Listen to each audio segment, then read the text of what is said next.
Hey, do you believe in second chances? I do. I do. I do. I do. Well, we do too. And we're going to give Frontier a second chance. The last time we flew them was a year ago, and we weren't happy because the staff didn't seem too friendly. They had a lot of regulations with the bags, and we kind of moved on to Breeze, but it's a year later, and we're going to give them a second chance. So let's head to the airport, and we'll show you what the process and what our experience is like. Are you ready? I'm ready. Let's go. When you arrive to the airport, if you ask the Frontier staff at the main counter for any assistance, they'll charge you $20 to $25.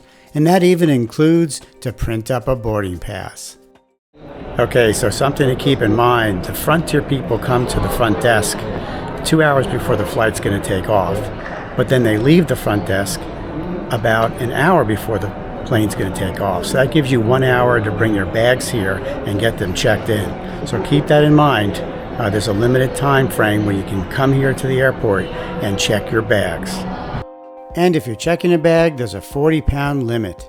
Anything over 40 pounds and you'll be charged extra.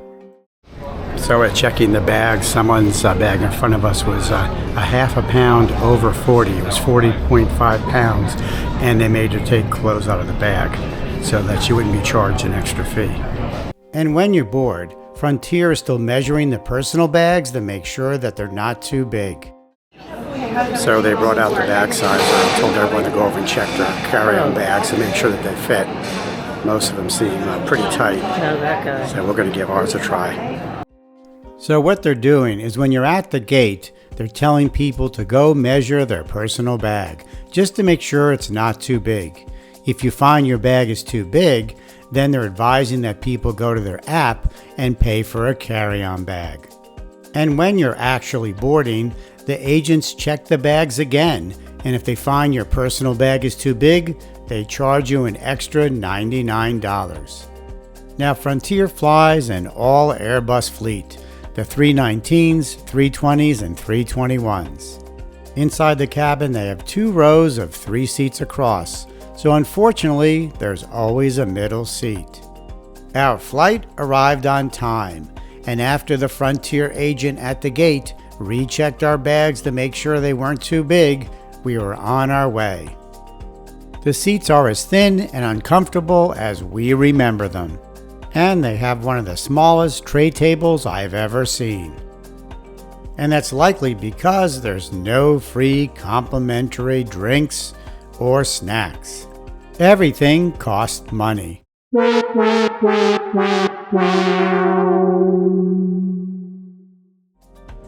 And if you think seats are free, think again.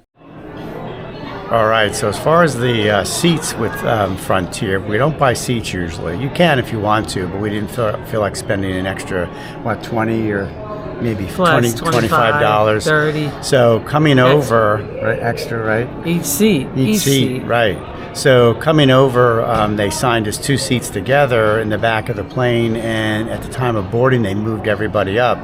But this time going back, they signed us 1 seat in the front of the plane and 1 seat in the back of the plane. So we're totally separate, even though there's plenty of seats open in the plane.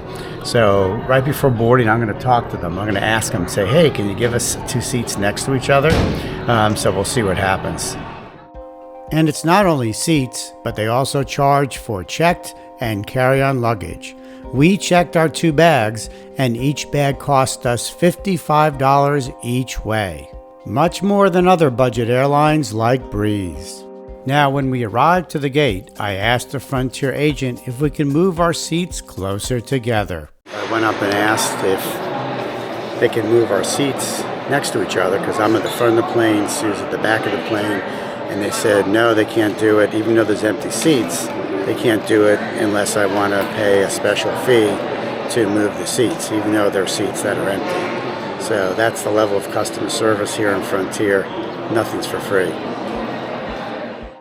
Our flight back was delayed, and part of the reason was after the plane landed, it sat in the tarmac for a good 20 minutes before coming to the gate.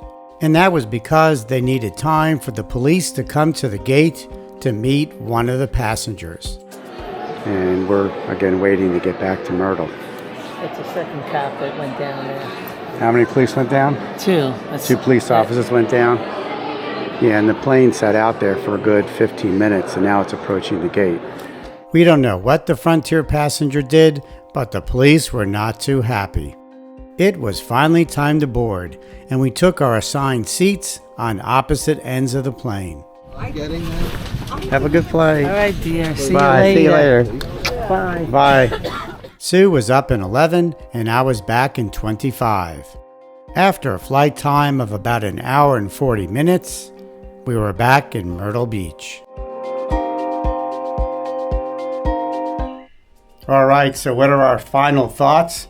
Well, you know, Consumer Reports has Frontier at the bottom of the list for customer satisfaction. And, you know, after this recent flight, I could see why. When we were waiting to check our bags in Myrtle, and the counter person wasn't there yet, she shows up, and instead of saying, "Good afternoon, thanks for waiting," her first statements are, "If you ask me for any help, I'm going to charge you $25. Now, that's not how you greet passengers who are waiting online for a staff member to arrive. That's just not how you do it, Frontier. You don't treat people like that. And then, you know, our seats. So we didn't book seats, we didn't pay for seats, and they put us in the front and back of the plane. And I've understood from other passengers, that's their new rule. That's what they try to do. They try to separate you to punish you because you didn't buy your seats. That's really not right. And all the bag rules, they've gotten worse with the bags.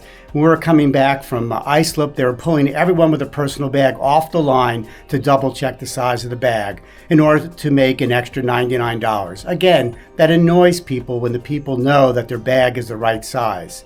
So they really do nickel and dime you, and the cost for the bags is much higher than the other airlines, and the cost for snacks on the plane are really high. For example, for 2 beers and 2 snacks, they wanted almost $26, $25.99.